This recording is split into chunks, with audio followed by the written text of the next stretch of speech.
Well, buckle up for this deep dive. We're just a few days out from Trump's scheduled inauguration as the 47th president, but things are getting a little messy. Messy might be putting it lightly. There's actually a whole movement gaining steam to stop the inauguration. Really? Yeah, and they're using some serious legal arguments.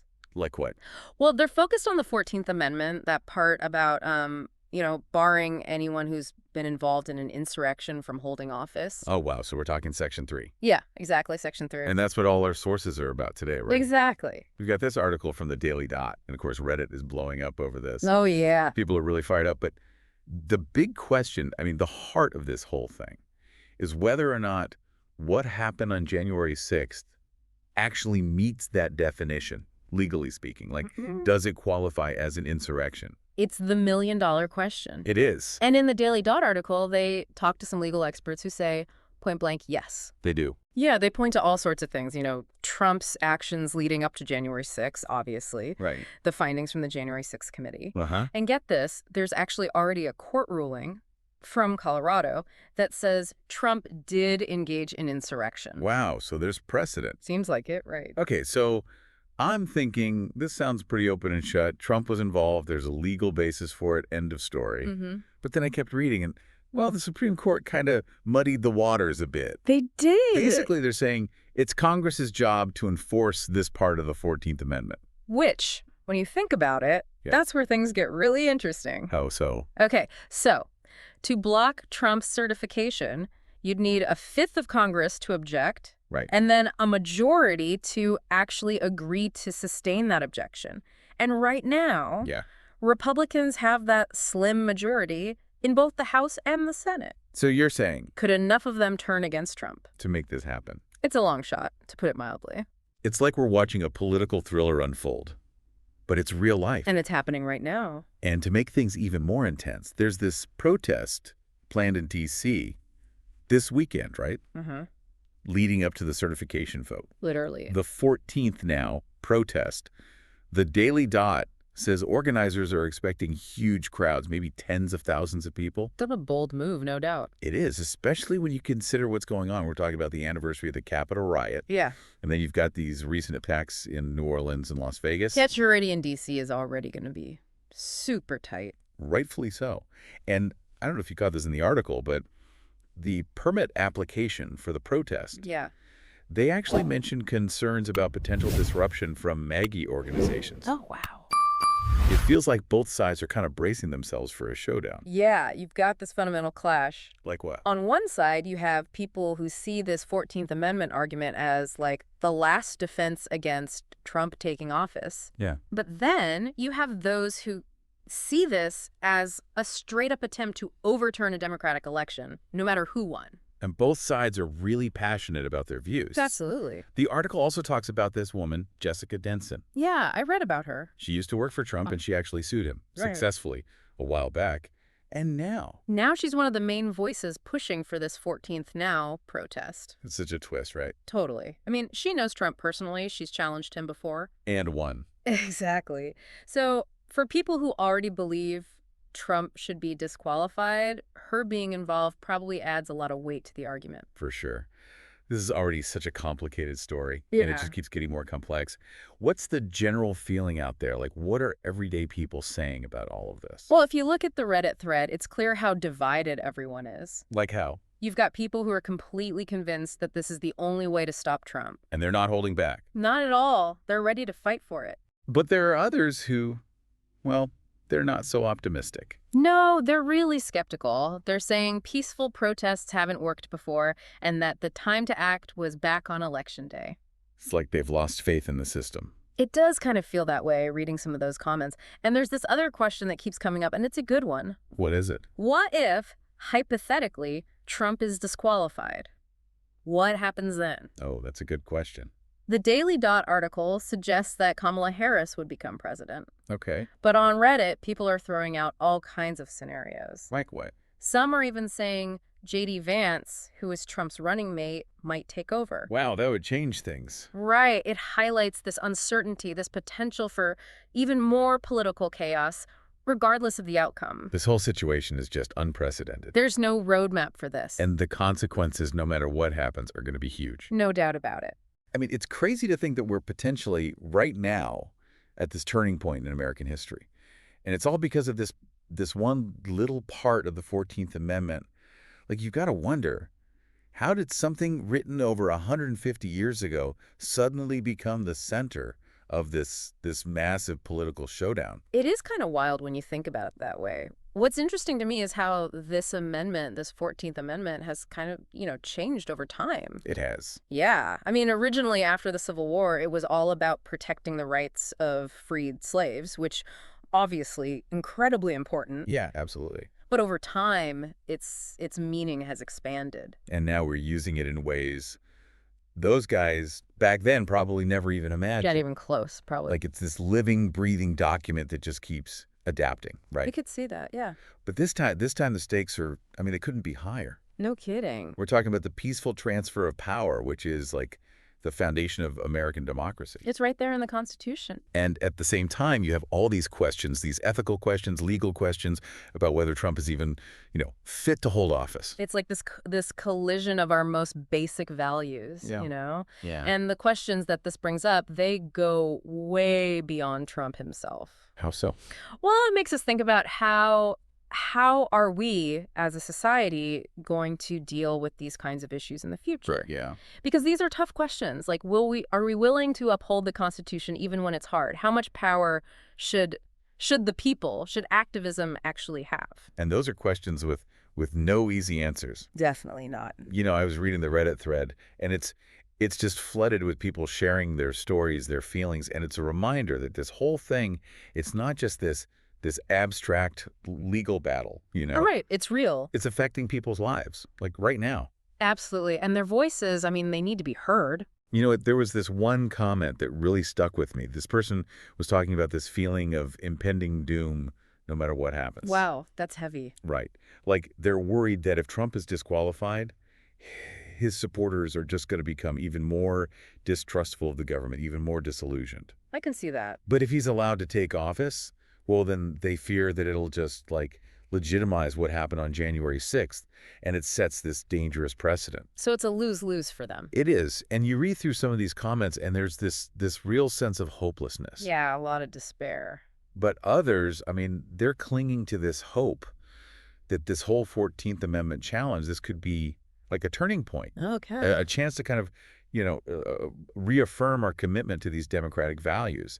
It's like this situation has just exposed this raw nerve in the American psyche. It really has.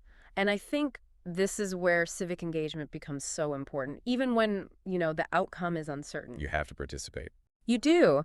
And the Daily Dot article, they actually go into quite a bit of detail about how these 14th Now organizers are, getting ready for this protest. Oh, yeah? Yeah, they're coordinating transportation. They've got legal observers lined up. They're even offering training in, nonviolent resistance techniques. Wow, so they're taking this seriously. They're not messing around. It sounds like they're trying to create this space where people can exercise their First Amendment rights, but do it safely and minimize the risk of, violence. I mean, they're aware of what happened on January 6th. For sure. They seem to be doing everything they can to make sure this protest stays peaceful. And what's really interesting is that this isn't some, top-down movement. It's not. No, it's not being run by some big political machine or anything. Okay.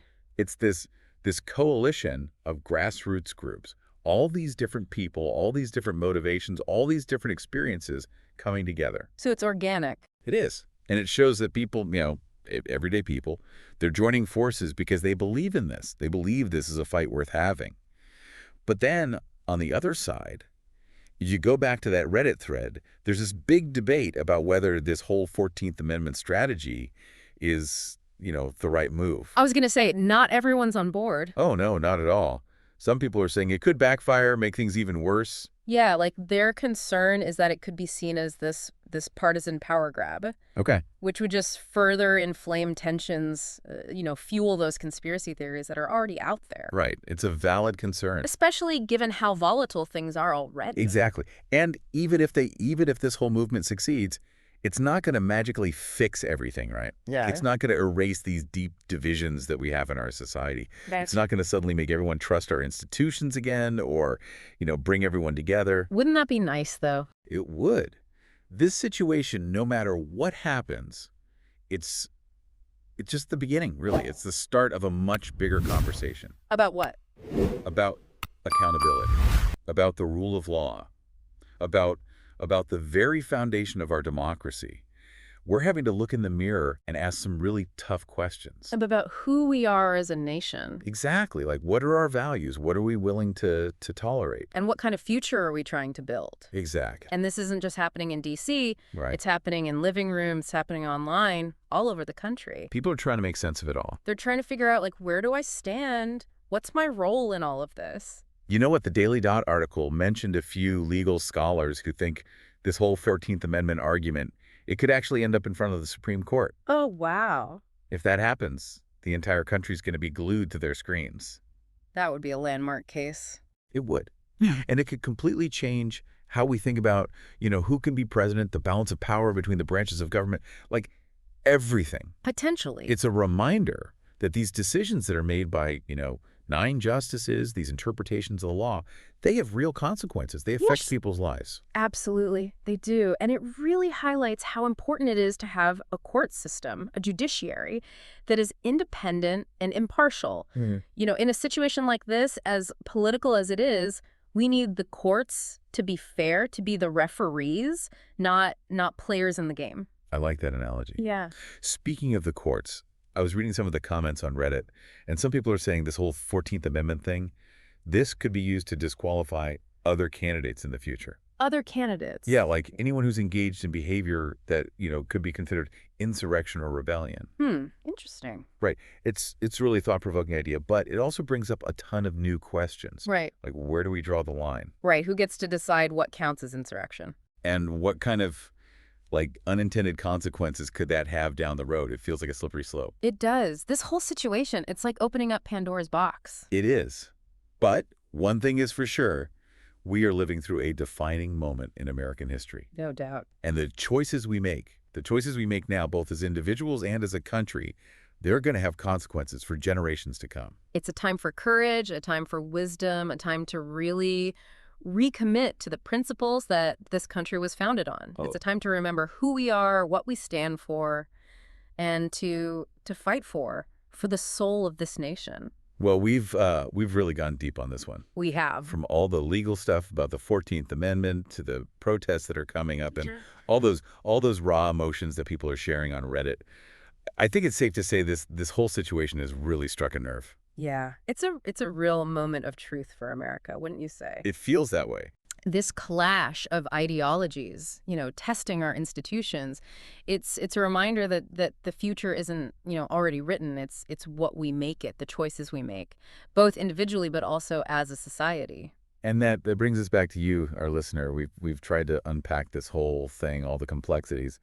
But now we want to hear from you. What are your thoughts? What really stands out to you? What are the questions you're left with? Do you see this as a constitutional crisis? Is this the last chance to save democracy? Or is it actually a dangerous attempt to overturn the will of the voters? Maybe you're feeling this sense of urgency, like you need to do something, make your voice heard. Or maybe you're feeling uncertain, anxious, even hopeless. Yeah. It's okay to feel all those things. It is. This is uncharted territory, really. It's understandable to have a lot of different reactions. And that Reddit thread, man, it's full of people just pouring their hearts out, sharing their stories, their fears, their hopes. And it really hits you that this isn't just some political game playing out on TV. They are real people whose lives are going to be changed one way or another by what happens in D.C.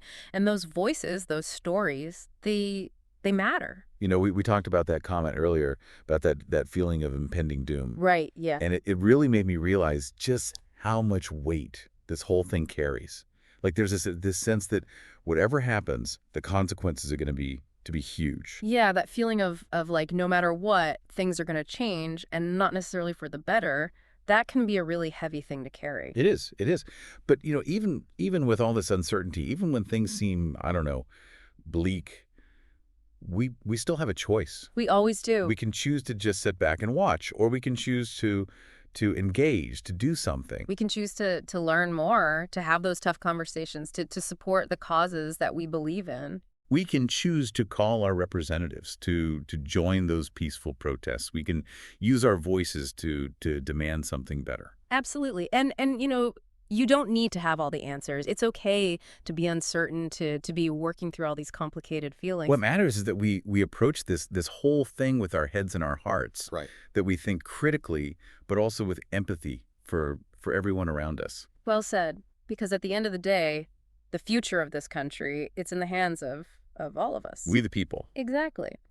So as you're thinking about everything we've talked about today, we want to leave you with one final question to think about.